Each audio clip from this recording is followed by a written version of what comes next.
하나님의 은혜와 평강이 모든 성도님들의 삶과 가정과 환경 가운데 함께 하시기를 축복합니다. 오늘 본문의 말씀은요, 다니엘의 세 친구의 이야기입니다. 우리가 너무나도 많이 들었고 익숙한 말씀이죠. 먼저 다니엘이 살던 당시의 배경을 먼저 살펴보면요, 북이스라엘은 이미 아수르에게 멸망하였고 남유다 역시 바벨론에 의해서 멸망당하고 이스라엘 백성들은 포로로 이렇게 끌려갔던 시대입니다. 학자들은 주전 597년에서 538년 사이에 바벨론 궁중에서 이렇게 있었던 일이라고 이렇게 추측합니다. 남유다의 상황은 참으로도 처참했습니다. 많은 백성들이 포로로 끌려갔는데 특별히 바벨론은 이스라엘의 지도자들, 먼저 앞서 있는 그 지도자들을 먼저 잡아갔습니다. 그때 다니엘과 그 친구들은 1차로 포로로 끌려가게 됩니다. 다니엘 1장에 보면요, 이스라엘의 자손 중에서 왕족과 귀족 중에서 용모가 출중하고 모든 지혜와 지식이 뛰어난 사람을 선발해서 바벨론 왕궁으로 데려갔음을 우리는 다니엘 1장을 통해서 알 수 있습니다. 그리고 그들은 바벨론의 학문과 그런 언어를 배웠고 왕이 먹는 음식을 먹었음을 우리는 알고 있죠.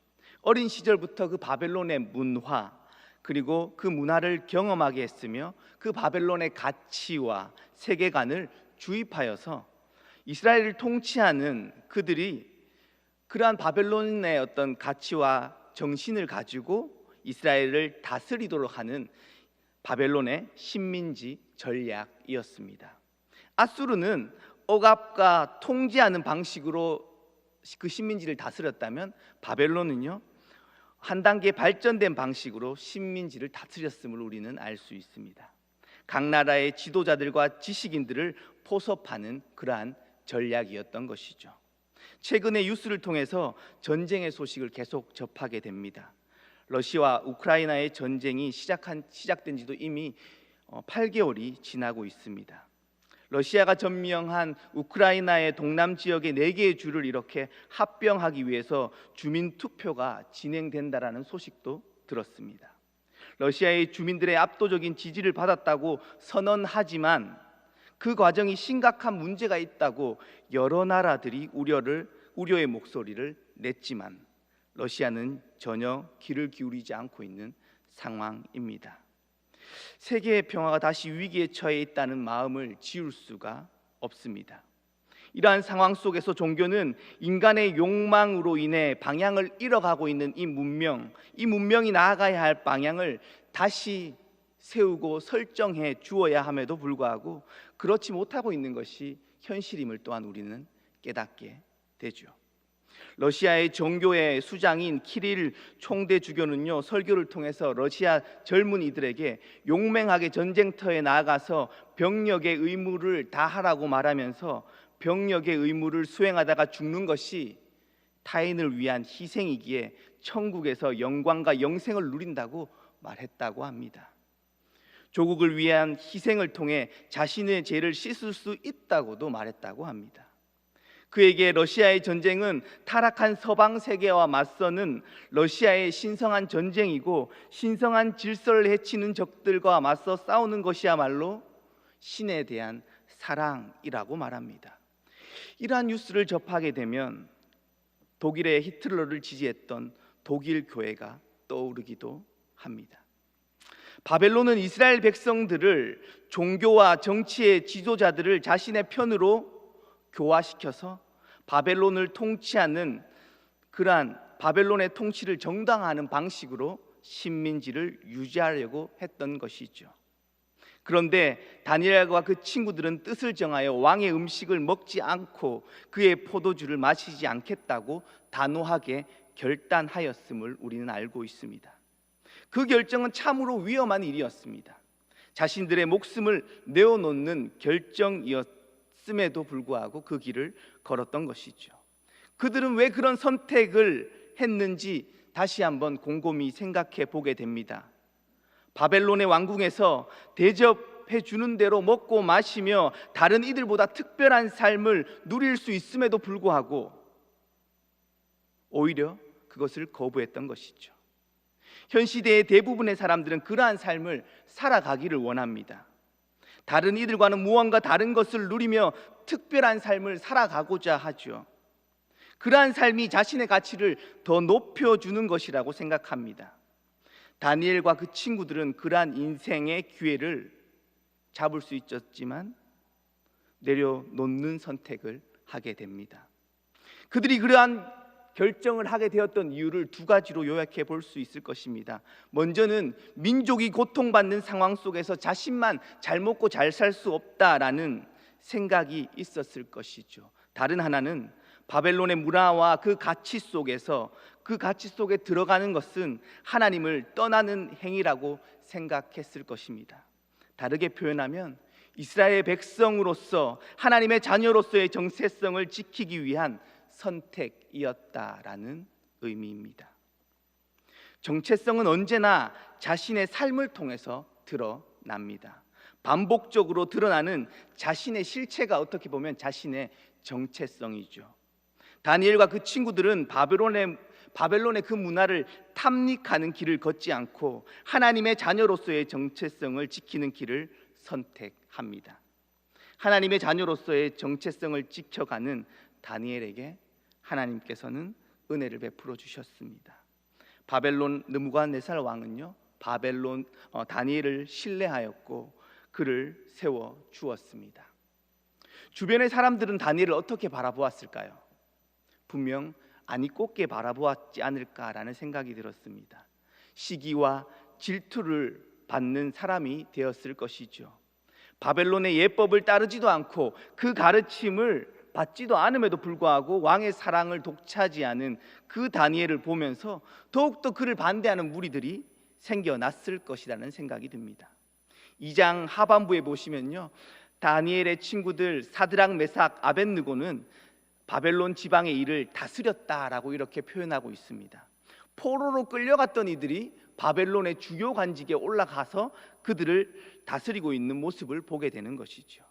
그렇기에 바벨론의 신하들은 다니엘과 그 친구들에 대한 마음이 좋지 않았고 그들에 대한 음모를 세우게 됩니다.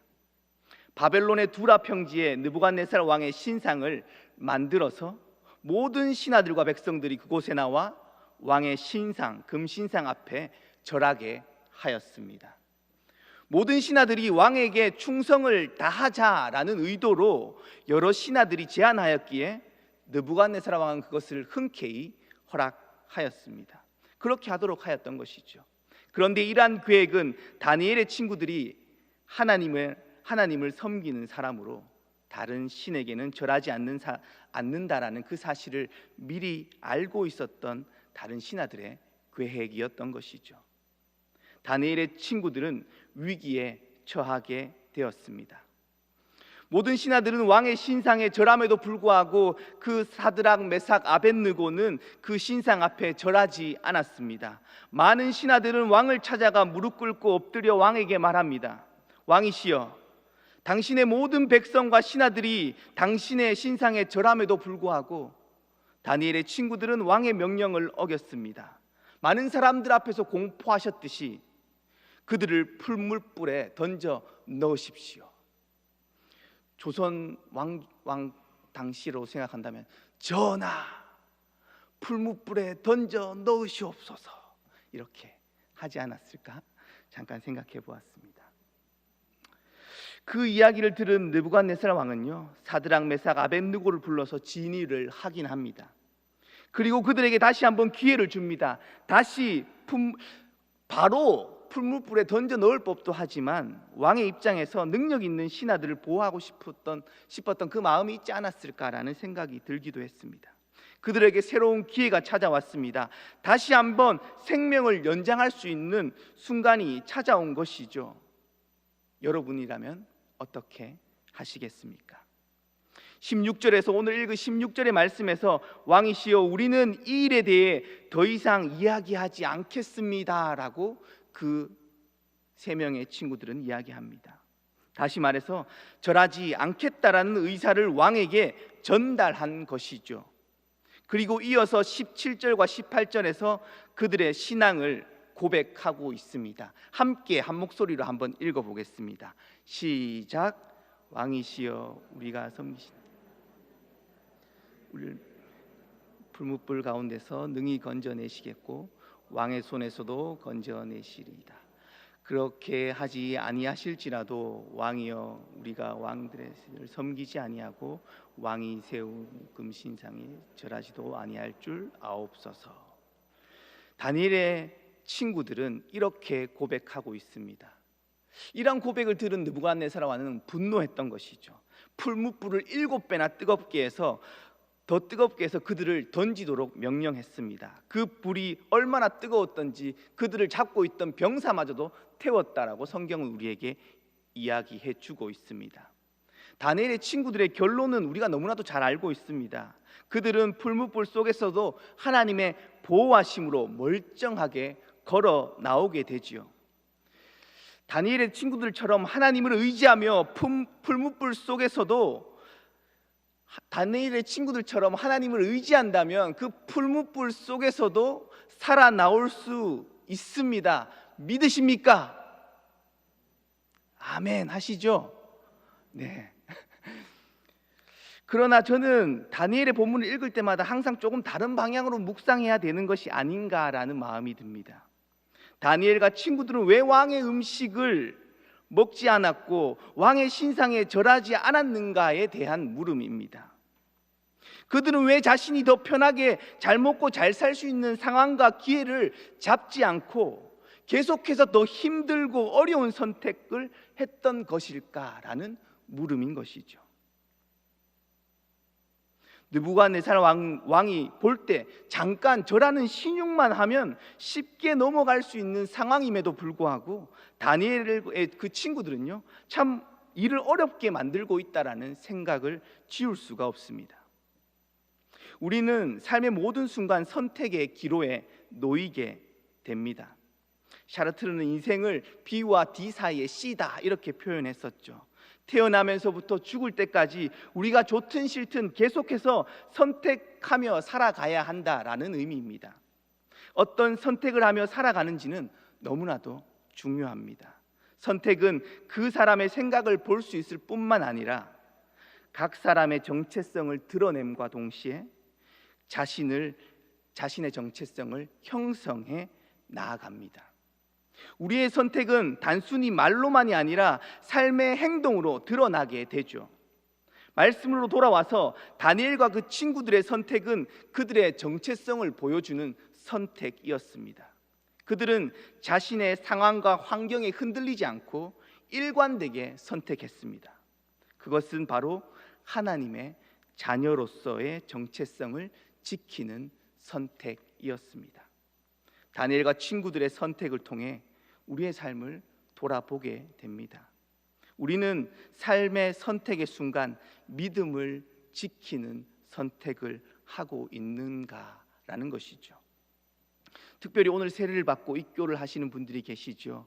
예수님을 믿고 예수님을 나의 구주로 받아들이겠다라고 많은 성도님들 앞에서 고백하게 될 텐데요. 앞으로의 모든 삶 속에서 예수님을 믿는 사람으로서의 선택을 하실 수 있으시기를 축복합니다. 예수님께서는 제자들에게 자기를 부인하고 자기의 십자가를 지고 따르라 말씀하셨습니다. 이것은 제자도의 핵심이죠. 자기 중심적인 이기적인 본성을 거부하는 길입니다. 제자들은 그러한 길을 걸었고 그러한 모습으로 살아가는 초대교회 성도들을 향해서 그리스도인이라고 불렀던 것이죠. 또한 바울은 그리스도 안에 있는 그들을 향해서 새로운 존재, 새로운 피조물이라고 불렀습니다. 사랑하는 성도 여러분, 우리는 그리스도 안에서 거듭난 새로운 존재, 하나님의 자녀입니다. 하나님께서 우리에게 축복해 주시고 길을 열어 주실 때만 하나님의 자녀가 아니라 힘들고 어렵고 고난 가운데 있을지라도 우리는 하나님의 자녀임을 고백하실 수 있으시기를 축복합니다. 우리의 정체성에 대한 선명한 인식은 우리의 삶을 감사로 채우게 될 것입니다. 조건과 환경에 의해서 흔들리는 조건적인 감사가 아니라 존재론적인 감사로 우리의 삶이 전환될 것입니다. 다니엘과 친구들의 고백, 그 고백을 기억하실 수 있으시기를 바랍니다. 그렇게 하지 아니하실지라도 하나님을 섬기겠습니다. 세상을 따라 나의 이익만을 쫓아 살아가지 않겠습니다. 예수님으로 인해 감사하며 살겠습니다. 성령님께서 우리의 삶을 인도해 주심을 의지하고 믿으며 살아가기를 결단하겠습니다. 이러한 삶을 살아가시는 대구제일교회 모든 성도님들 되시기를 주님의 이름으로 축복합니다. 기도하겠습니다. 하나님, 세상은 끊임없이 욕망을 채우는 방향으로 내어 달리고 있음을 봅니다. 우리도 어느새 그러한 가치에 휩쓸려 내려갈 것만 같은 마음이 들기도 합니다. 다니엘과 그 친구들은 자신의 정체성을 명확히 인식하고 자신의 정체성을 지키는 선택을 하며 살아가는 모습을 봅니다. 어떠한 삶의 형편 속에 우리가 있더라도 우리가 하나님의 자녀라는 사실을 잊지 않게 하시고 하나님의 말씀에 잇대어 믿음의 선택을 하며 살아가게 하옵소서. 우리의 죄를 위해 이 땅에 오셔서 죽기까지 우리를 사랑하신 예수 그리스도의 이름으로 기도합니다. 아멘.